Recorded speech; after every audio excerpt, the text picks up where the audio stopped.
அடுத்தது 3வது திவ்யதேசத்துக்கு போக போறோம். திருக்கரம்பனூர். கொஞ்ச நாளைக்கு முன்னாடி சொன்னேன், காவேரிக்கு தெற்கே அகண்ட காவேரி பக்கமா இருக்கக்கூடிய ஊர் உறையூர். காவேரிக்கு வடக்கே அதுக்கு கொள்ளிடம்னு பேர்.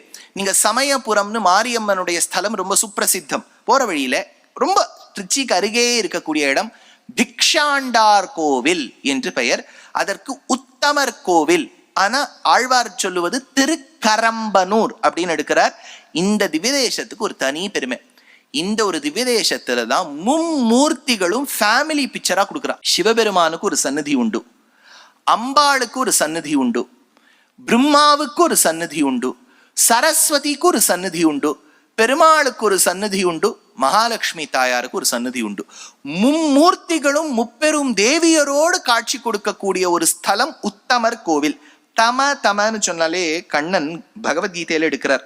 புருஷோத்தம, புருஷதர புருஷோத்தம. தமன்னு சொன்னா பெஸ்ட்னு அர்த்தம்.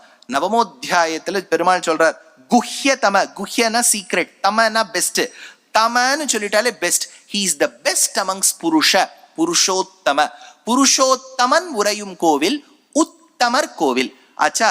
ரெண்டாவது என்னன்னா, இந்த இடத்துல இருக்கக்கூடிய தாயாருக்கு பூர்வாதேவி, பூர்ணவல்லி நாச்சியார் அப்படின்னு பேர். இதுக்கு என்ன ஸ்தலம்னா, இந்த புராணம் 3 திவ்யதேசத்துக்கும் இந்த திவ்யதேசத்து ஸ்தல புராணத்துக்கும் சம்பந்தம் உண்டு. என்னன்னா, பிரம்மாவுக்கு எவ்வளவு தலை அவரை கேட்டாதான் சார் தெரியும். 4. பொதுவா நாங்க டிராமால எல்லாம் 4 தான் சார். சஹஸ்ரநாமம்ங்கிற ஆக்டர் எப்பவுமே பிரம்மா ரோல் பண்ணுவார். அவர் 4 தலை இருக்கும். இன்னொரு தியரி என்ன வருதுன்னா, முதல்ல 5 இருந்தது சார், அப்புறம் 1 சப்ட்ராக்ட் ஆயிடுச்சு. அதுதான் கரெக்ட். 5 தலை இருந்தது பிரம்மதேவனுக்கு. 5வது தலையை சிவபெருமான் ஏதோ ஒரு கோபவசமாக கிள்ளி விட்டார். அது கிள்ளும் போது என்ன எடுத்து, வேதத்தை ஓதுகின்றவனுடைய தலையை கிள்ளியதால் அது யார் சரி யார் தப்புங்கிற விசாரத்தை நம்ம இங்க பண்ண வேண்டாம். என்னென்ன கிள்ளியாச்சு, அந்த கபாலம் தலைக்கு ஒட்டினுடு, கை கொட்டினுடுது. யாரு? பிரம்மாவின் தலை கபாலம் இவ கொட்டு. பிரம்மா இப்ப சரியாயிட்டார், அவர் 4 தலை வந்து அவர் போயிட்டார். இப்ப சிவபெருமானுக்கு கபாலம் ஒட்டினுடுத்து. அப்ப பிரம்மஹத்யா தோஷமும் வந்து விட்டது, கையில கபாலமும் ஒட்டி கொண்டது. உடனே இதற்கு என்ன பரிகாரம்னு சொன்னோடனே, இந்த கபாலம் முழுக்க யார் பிக்ஷை இடுகின்றார்களோ அந்த பிக்ஷையிட்ட பிறகு கபாலம் அந்த கையை விட்டு விலகி செல்லும் அப்படிங்கிறது தான் தீர்மானம். யாரு பிக்ஷை இட்டாலும் இது நிறையவே மாட்டேங்கிறது, இழுத்துக்கிறது, தனக்குள்ளேயே இழுத்துக்கிறது. It sucks within itself. இந்த விமானங்கள்லாம் இந்த அட்லாண்டிக் ஓஷன் பக்கமா பெர்முடான்னு ஒரு இடம் இருக்கு. அந்த பெர்முடா ட்ரையாங்கிள் பக்கம் போனா பயப்படுவா, அது ஏதோ உள்ள இழுத்துருமோ அப்படிங்கிற பயத்துல. அந்த மாதிரி இது என்ன இழுத்துட்டே இருக்கு, அது பூர்ணமாவே ஆக மாட்டேங்கிறது. பார்வதி தேவி சொல்லிட்டா சிவபெருமான பார்த்து, see I'm adjusting with all of this, get rid of that கபாலம் very soon அப்படின்னுட்டா. சரி, இப்போ சிவபெருமான் பார்த்தார், எங்க இந்த கபாலத்தை போய் பண்றதுன்னு பார்த்தா பிக்ஷாண்டார் கோவிலுக்கு சென்றார் சிவபெருமான்.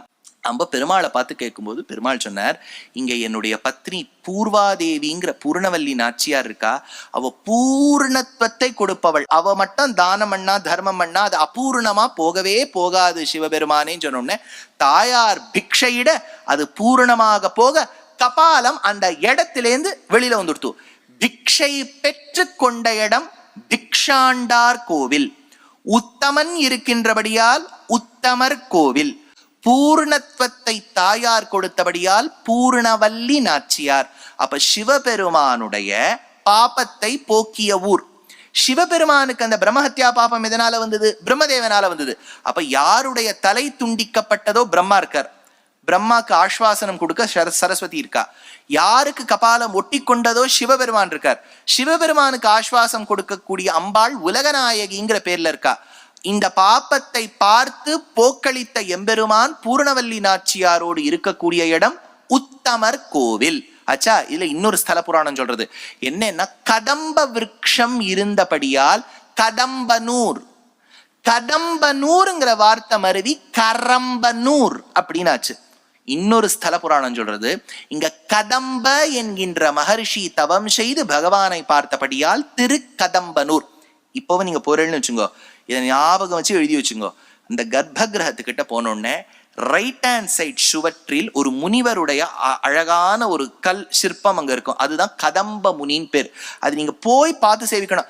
சுவாமி அந்த பட்டர் சொல்ல மாட்டாரா? அவருக்கு என்ன பட்டர் சுவாமி ஏன் சொல்ல மாட்டார்னா, அவருக்கு என்னன்னா, நீங்கள்லாம் 108 திவ்யதேச உபன்யாசம் கேட்டுட்டு ஒரு வேளுங்கிற ஒரு நம்பிக்கை. அதனால நீங்க பக்கத்துல வச்சுக்கோங்க, கதம்ப முனிவர் இருப்பார். கடம்பனூர் உத்தமனை அச்சா இங்க ஆழ்வார் எடுக்கிறார் பேரானை குறுங்குடி எம்பெருமானை திருத்தண்கால் ஊரானை. இப்ப இது பாருங்க, இந்த ஆழ்வார்களுக்கு என்னவோ அது தெரியல. திருமங்கை ஆழ்வார் இதுல PhD வாங்கியிருக்கார். ஒரு திவ்ய தேசத்து எம்பெருமான ஒரு பாசுரத்துல பாட மாட்டார், 10 திவ்ய தேசத்தை ஒரே இடத்துல பாடி விடுவார். அப்படின்னா நமக்கு என்னன்னா அவ்வளவு செலவு இப்போ வரும். ஒரு பாசுரம் பாடி நமக்கு கிட்டத்தட்ட 3000 கிலோமீட்டர் போச்சுருவார் திருமங்கை ஆழ்வார். பாருங்க, பேரானை குறுங்குடி எம்பெருமானை. குறுங்குடி எம்பெருமான எந்த திவ்ய தேசம்? திருக்குறுங்குடின்னு திருநெல்வேலி பக்கத்துல இருக்கு, அந்த திருக்குறுங்குடி. திருத்தண்கால் ஊரானை, சிவகாசி பக்கத்துல தண்காலப்பன்கிற பேர்ல பெருமாள் இருக்கார். அச்சா கரம்பனூர் உத்தமனை, திருக்கரம்பனூர்ங்கிற உத்தமர் கோவில் இருக்கக்கூடிய உத்தமனைன்னு திருமங்கை ஆழ்வார் பாடியிருக்கார்.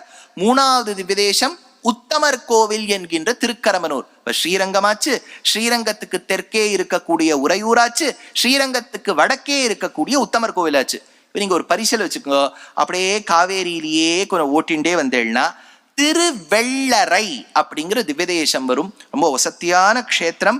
பெருமாளுக்கு புண்டரீகாக்ஷன் அப்படின்னு பேர். புண்டரீக சாந்தோக்கிய உபனிஷத்தில் சொல்லப்பட்டிருக்கு, கப்பியாசம் புண்டரீகம் ஏவமக்ஷினி.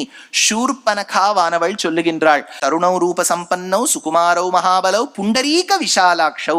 ஐயோ எனக்கு இந்த நிலைமையை ஏற்படுத்தினது தாமரை, பூத்த தாமரையில் இருக்கக்கூடிய இதழ்களோடு கூடிய கண்ணழகு படைத்தவன் இதை செய்தான். அப்படின்னா பெருமாளுக்கு கண்ணழகு முக்கியம்.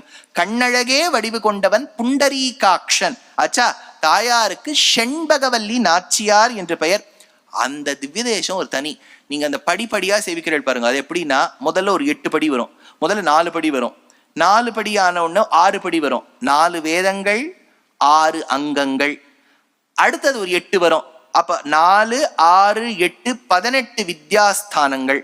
அப்புறம் 24 வரும், 24,000 ஸ்லோகங்களை கொண்ட ராமாயணம். அப்புறம் ஒரு 18 வரும், 18 பர்வாக்களை கொண்ட மகாபாரதம். அந்த படியின் எண்ணிக்கை கூட சனாதன தர்மத்தின் கிரந்தங்களை அடிவற்றியே இருக்கும். அழகான அந்த கர்ப்ப கிரகங்கள் இங்க போய் பார்த்தேன்னா அங்க ஸ்ரீதேவி, பூதேவி, இந்திரன், சந்திரன், சூரியன், கருடன், ஆதிசேஷன், ஒரு பெரிய ஃபேமிலி பிக்சரே எடுத்த மாதிரி அவ்வளவு பெருமாள் அவ்வளவு அழகா இருப்பார். ரொம்ப வசத்தியான திவ்யதேசம்.